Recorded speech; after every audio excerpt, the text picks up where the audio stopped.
Wow, what a great time it was to be a kid growing up in the 90s, and probably an even better time to be a wrestling fan.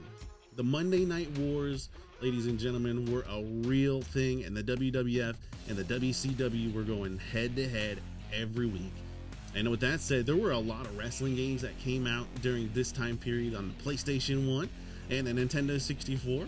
And in today's video, we're going to take a close look at some of those games and check out one that you may not have even known had come out. So you're going to want to stick around to the end of the video. We got all that coming up next.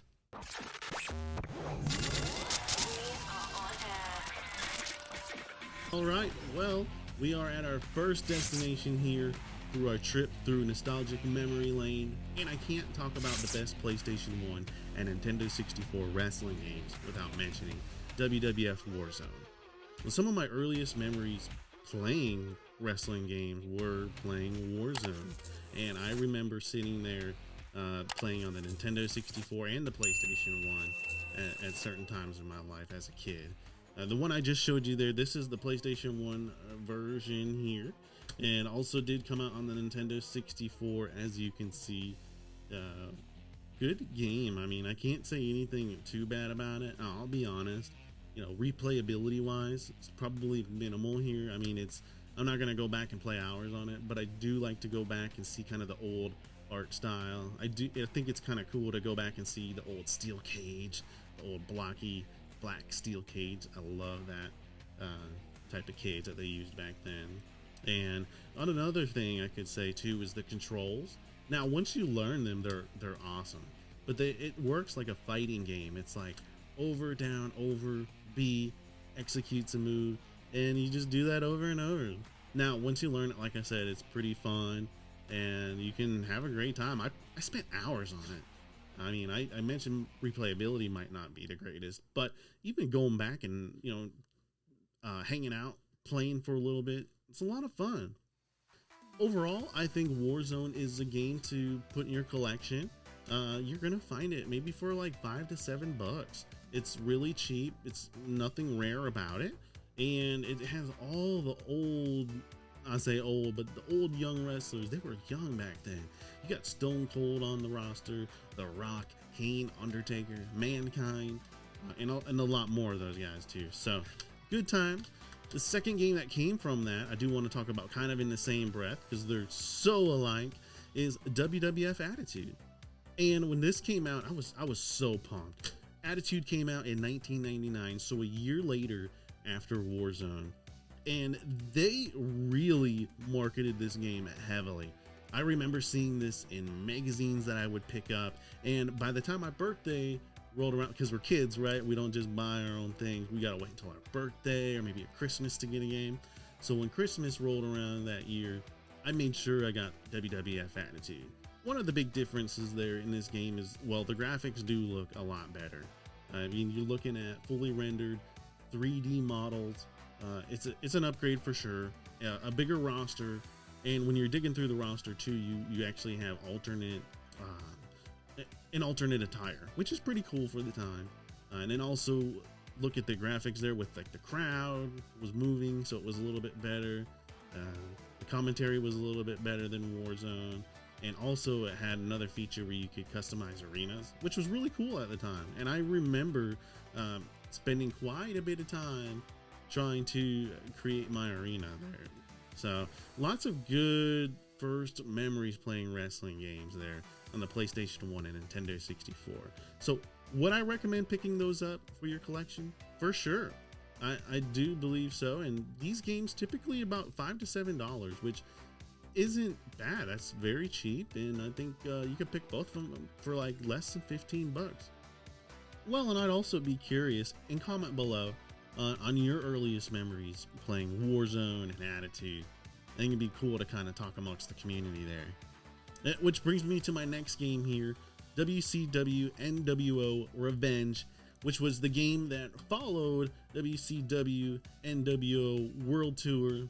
These actually came out on the Nintendo 64, and they ran off of what's called the Aki engine, which is probably one of the most favorite engines as far as wrestling games go and how the game feels and acts. As you can see, it is a little bit more arcadey, maybe not as lifelike, but definitely a lot more fun, I would say, in all honesty, than like a Warzone or Attitude. So lots of hours to be spent here playing with your games. The Revenge, WCW Nwo Revenge, that game, like I said, was the upgraded version, basically, the one that came after World Tour. It had more pay-per-view stages. It was a little bit more simpler to play as far as the controls go. And the look is like on the faces and the renders there, they looked great, or they looked better than what you were going to get on than what you got previously on World Tour. So I think these are definitely two games to add to your collection. And just like Warzone and Attitude, the same thing, they run about $5 to $10 at like a retro game store or a flea market. At a flea market, they're just giving these away. I think I picked up WCW NWO World Tour for like $1, crazy deal, or something like that.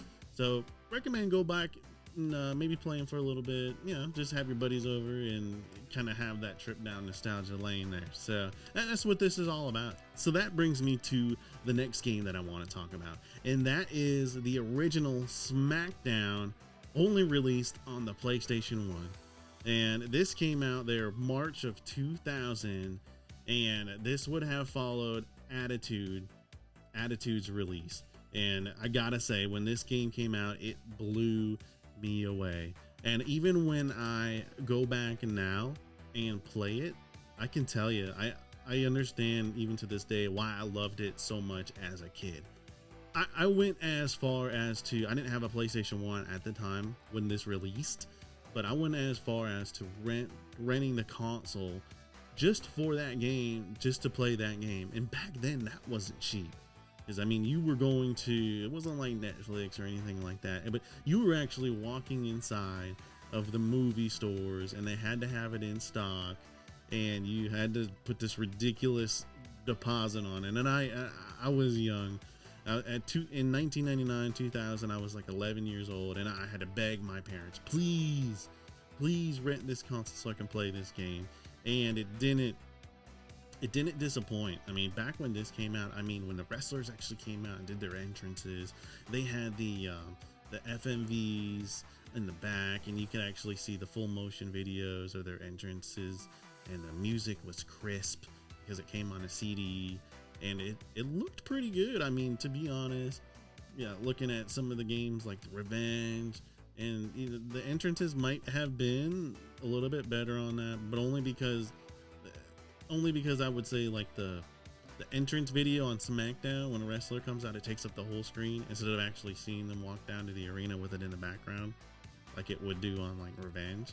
But I am telling you, everything else, and that's nitpicking it, because this game is fun. I would say that if there's only one game that you're gonna get from listening to this, probably pick up one of these, I would say. In short, this game is super fun. Like I said, I can, even when I sit down now, I can see why I loved it as a kid. And it plays really quick. The controls are super simple, and it's just a good time. I mean, it's background music that's pretty cool. The whole interface for like when it boots up and the game comes on, it's kind of futuristic, and it looks smooth. I mean, for the time. You go back now and, you know, I could say, oh, okay, well, it doesn't look that good anymore. And it doesn't, but at the time it looked really crisp, with, you know, same thing, Stone Cold, The Rock, Kane, Undertaker headlining the roster here. And the game is just a lot of fun. Even today, I think it has more replayability than like a Warzone and Attitude. I can actually spend about a good hour just messing around on it and, you know, kind of just being nostalgic. So pick up Smackdown. It's a good game to have in your collection. The next one that came out after that is Smackdown 2, Know Your Role. This is, of course, the second part of the game in the series there. So that one released November 2000. So really not even a full year. That's how successful that Smackdown game was. The next two I want to talk about are very special to me, because these are the games that I probably put the most hours into. My buddy and I, we have played these games front to back so many times in middle school. And, you know, I could say that they're just certain things that you'll never forget, and playing these games is definitely one of them. First game that I do want to talk about here is WWF Wrestlemania 2000. Of course, we got the cartridge here, and one thing that's special about this is I ran across at a retro gaming convention, pre-COVID of course, is the WrestleMania 2000 in the box. So like I said, I like to pick these up, you know, mostly I like to look at them. I mean, I'll tell you, I probably spend more time looking and flipping around at the artwork than actually playing the game these days. So it's kind of cool. Just wanted to show you the box there. I think I actually got a good deal. I paid like $12, and that's in box at a convention. And if you've been to conventions like me, you know sometimes that's the time where they actually jack the prices up. So it's still pretty cheap game to get your hands on to this day. And WrestleMania 2000, let's go ahead and take a look here. As you can see, it is just like Revenge and World Tour here. It is running the Aki engine and has a similar gameplay, or I'll say doing the moves as WCW Nwo Revenge, that same, you know, control setting. This game does have modes like a battle royal. They do have the cage match, and again, it is that retro style cage. So a lot of fun, you know, nothing too crazy as far as the game modes go here, but overall it's just a well done game, and the gameplay is so much fun. Gotta love the Aki engine. So if we're gonna mention the Aki engine and WrestleMania 2000, I gotta say we're gonna go ahead and let's talk about the #1 wrestling game to get on either the PlayStation 1 or the Nintendo 64 out of all the wrestling games that came on both of them. How about a drum roll, please? There we go. Well, I think my vote's got to go to No Mercy. WWF No Mercy, when it came out, was just an awesome, fun game. You're talking about releasing in November of 2000, and I mean, this game just had it all. It had the ladder match.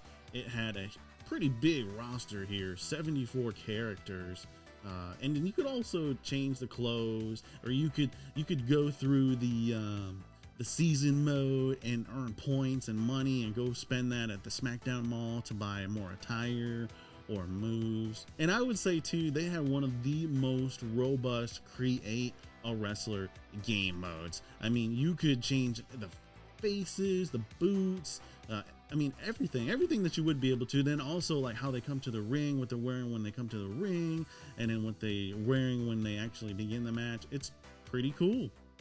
No Mercy, it's definitely my favorite game to play out of all of these, and it still has great replayability across the board for sure.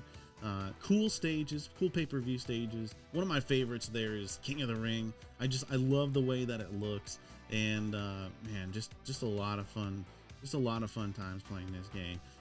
My middle school friend and I, man, we were playing this game hours of the night, all night long, just not even getting sick at it. And I remember just sometimes getting so mad, especially as a kid there. And if it came out in 2000, shoot, I was like 11, maybe 12 at the time.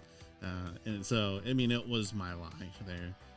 A lot of fun, like I said, the ladder matches. It also had backstages, which was new here, and the backstages were pretty fun. You know, I gotta say that when you were going around backstage, you could just pick up like a pool cue or a trash can. I mean, just a blast here. With all that said, with the robust create a wrestler, with the awesome season mode, although it is hard, season mode can be very hard, but with all those in mind, and the ladder matches, and just the huge amount of characters that they had here, you can have a lot of fun with this game even today. And I would venture to say this one probably will be about $15 or so at a retro gaming store or a flea market, maybe a little bit cheaper. But because this game is looked at very highly in the retro gaming community, and actually has game mods even to this day that emulate No Mercy. And I even remember at the time, even as an 11-year-old, having the Game Shark and it had so many cheat codes for this game. I mean, we just never got sick of it.